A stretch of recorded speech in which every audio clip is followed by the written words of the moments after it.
Page 49, lunch. Vaya had warned me about lunch in middle school, so I guess I should have known it would be hard. I just hadn't expected it to be this hard. Basically, all the kids from the 5th grade classes poured into the cafeteria at the same time, talking loudly and bumping into one another while they ran to different tables. One of the lunchroom teachers said something about no seat saving allowed, but I didn't know what she meant, and maybe no one else did either, because just about everybody was saving seats for their friends. I tried to sit down at one table, but the kid in the next chair said, "Oh, sorry, but somebody else is sitting here." So I moved to an empty table and just waited for everyone to finish stampeding and the lunchroom teacher to tell us what to do next. As she started telling us the cafeteria rules, I looked around to see where Will was sitting, but I didn't see him on my side of the room. Kids were still coming in as teachers started calling the first few tables to get their trays and stand in line at the counter. Julian, Henry, and Miles were sitting at the table toward the back of the room. Mom had packed me a cheese sandwich, graham crackers, and a juice box, so I didn't need to stand in line when my table was called. Instead, I just concentrated on opening my backpack, pulling out my lunch bag, and slowly opening the aluminum foil wrapping of my sandwich. I could tell I was being stared at without even looking up. I knew that people were nudging each other, watching me out of the corners of their eyes. I thought I was used to those kinds of stares by now, but I guess I wasn't.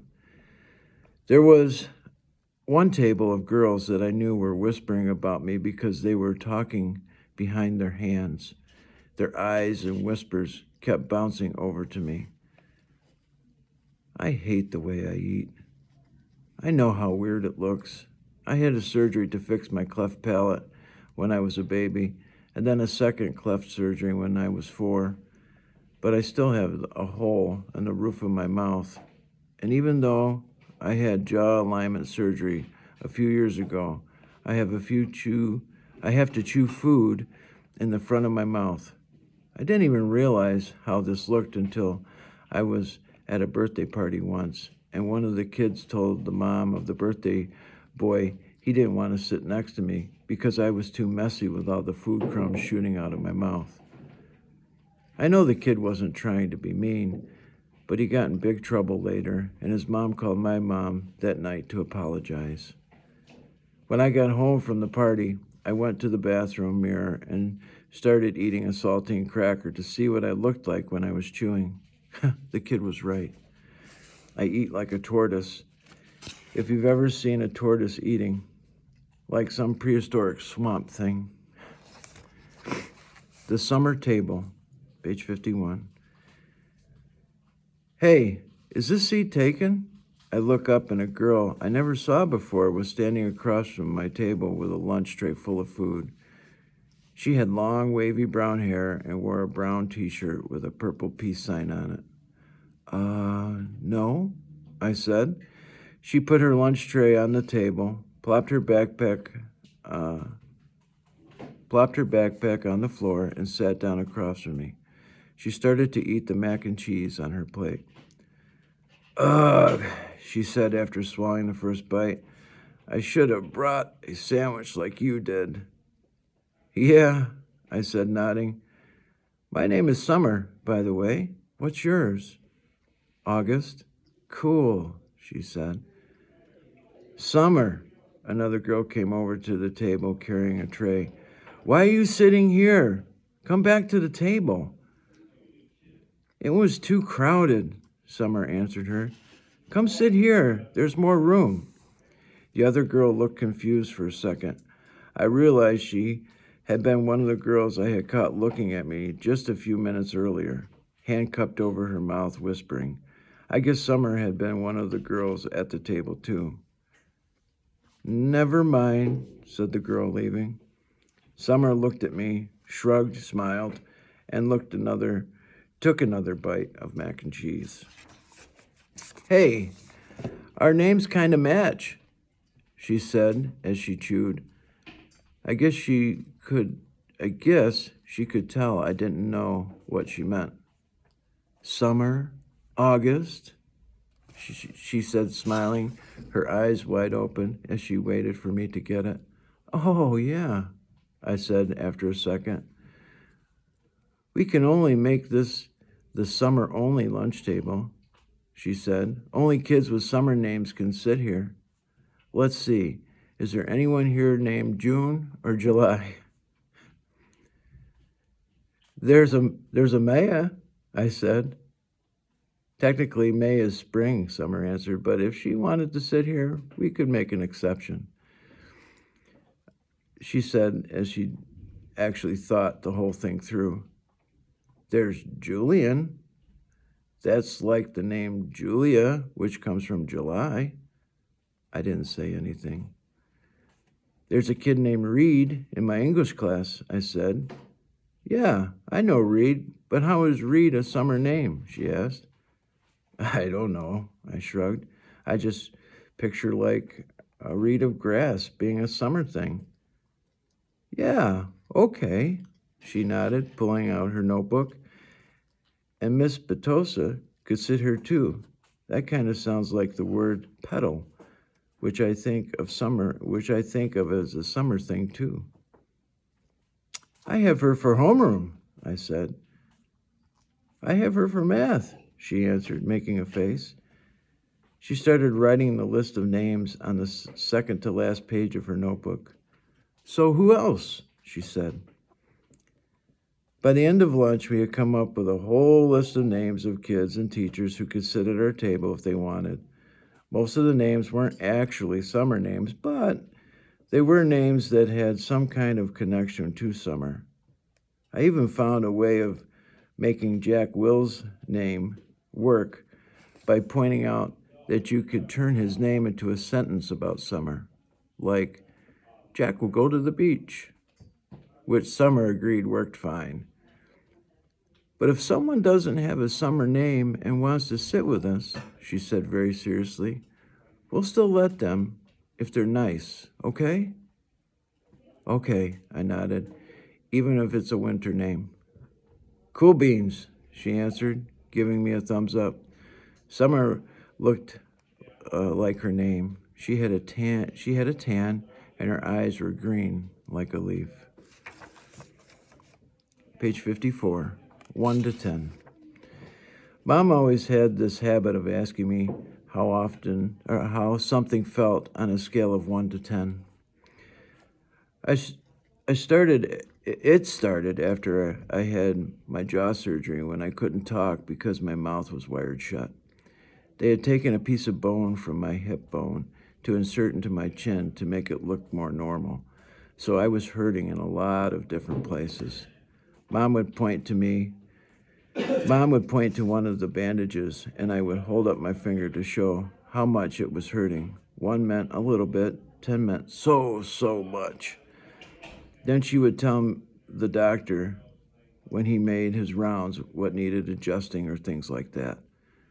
Mom got very good at reading my mind sometimes. After that, we got into the habit of doing the 1 to 10 scale for anything that hurt. Like if I just had a plain old sore throat, she'd ask, 1 to 10? And I'd say 3, or whatever it was.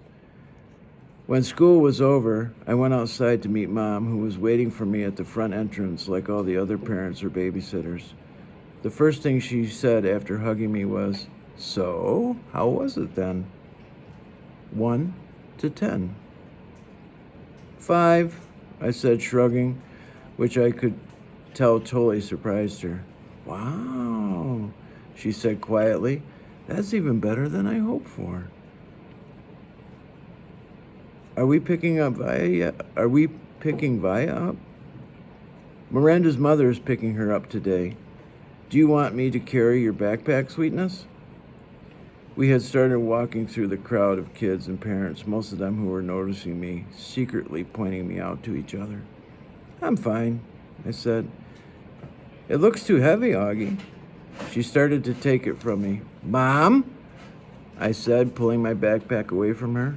I walked in front of her through the crowd. See you tomorrow, August. It was Summer. She was walking in the opposite direction. Bye, Summer, I said, waving to her. As soon as we crossed the street and we were away from the crowd, Mom said, "Who was that, Augie?" "Summer. Is she in your class?" "I have lots of classes." "Is she in any of your classes?" Mom said. "I don't know." Mom waited for me to say something else, but I just didn't feel like talking. "So, it went okay?" said Mom. I could tell she had a million questions she wanted to ask me. "Everyone was nice? Did you like your teachers?" "Yeah." "How about those kids you met last week?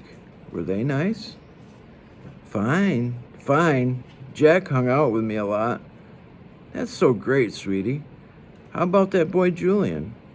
I thought about that Darth Sidious comment. By how it felt like, uh, by now it felt like that had happened 100 years ago. "He was okay," I said.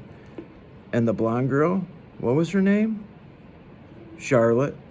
"Mom, I said everyone was nice already." "Okay," Mom answered. I honestly don't know why. I was kind of mad at Mom, but I was. We crossed Amesforth Avenue, and she didn't say anything else until we returned onto our block.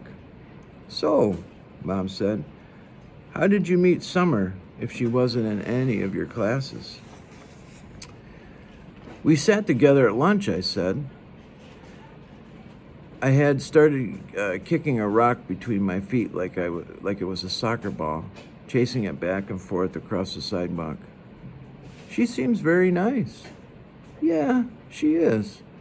"She's very pretty," Mom said. "Yeah, I know," I answered. "We're kind of like Beauty and the Beast." I didn't wait to see Mom's reaction. I just started running down the sidewalk with the rock, which I had kicked as hard as I could in front of me. Page 57, Padawan. That night, I cut off the little braid on the back of my head. Dad noticed first. "Oh, good," he said. "I never liked that thing." Vaya couldn't believe I had cut it off. "That took you years to grow," she said, almost like she was angry. "Why did you cut it off?" "I don't know," I answered. "Did someone make fun of it?" "No."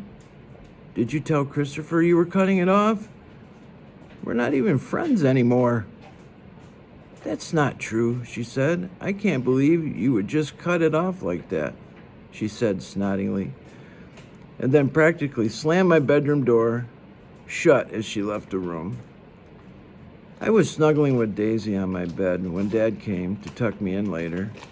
He scooched Daisy over gently and laid down next to me on the blanket. "So, Augie Doggy," he said, "it was really an okay day?"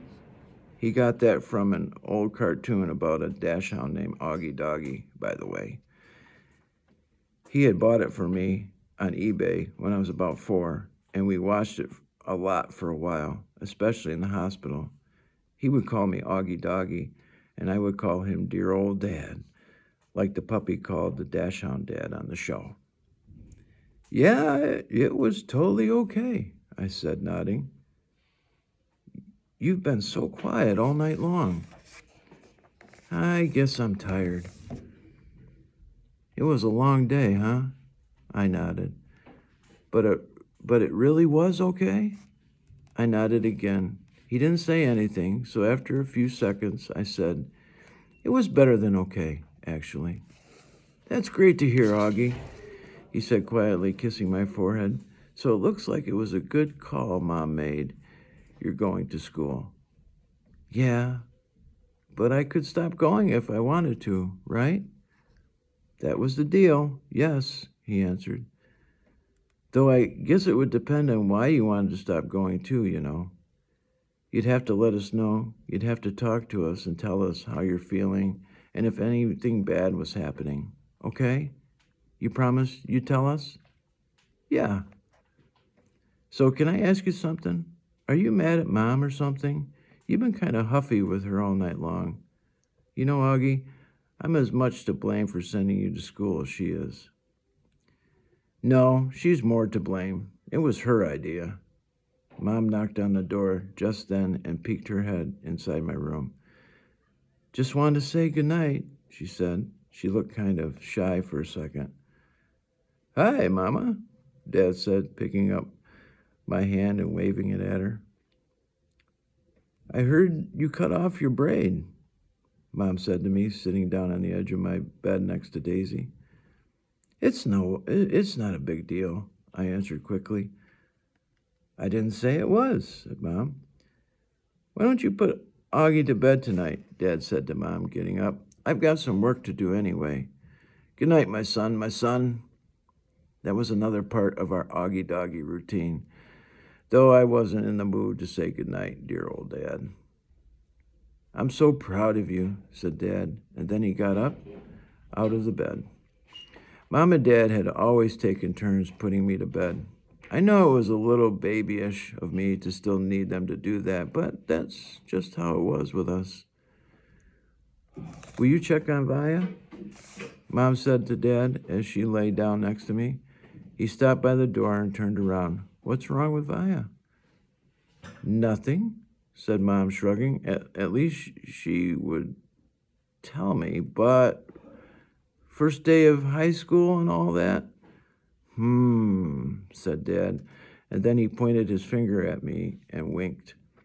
"It's always something with you kids, isn't it?" he said. "Never a dull moment," said Mom. "Never a dull moment," said Dad repeated. "Good night, guys." As soon as he closed the door, Mom pulled out the book she'd been reading to me for the last couple of weeks. I was relieved because I really was afraid she'd want to talk and just didn't feel like doing that. But Mom didn't seem to want to talk either. She just flipped through the pages until she got to where we had left off. We were about halfway through The Hobbit. "Stop, stop," shouted Thorn, said Mom, reading aloud. But it was too late. The excited dwarves had wasted their last arrows, and now the bows that Bjorn had given them were useless. They were a gloomy party that night, and the gloom gathered still deeper on them in the following days. They had crossed the enchanted stream, but beyond, in the path seemed to straggle on just as before, and in the forest they could see no change. I'm not sure why, but all of a sudden I started to cry. Mom put the book down and wrapped her arms around me. She didn't seem surprised that I was crying. "It's okay," she whispered in my ear. "It'll be okay." "I'm sorry," I said between sniffles. "Shh," she said, wiping my tears with the back of her hand. "You have nothing to be sorry about." "Why do I have to be so ugly, Mommy?" I whispered. "No, baby, you're not. I know I am." She kissed me all over my face. She kissed my eyes that came down too far. She kissed my cheeks that looked punched in. She kissed my tortoise mouth. She said soft words that I know were meant to help me, but words can't change my face.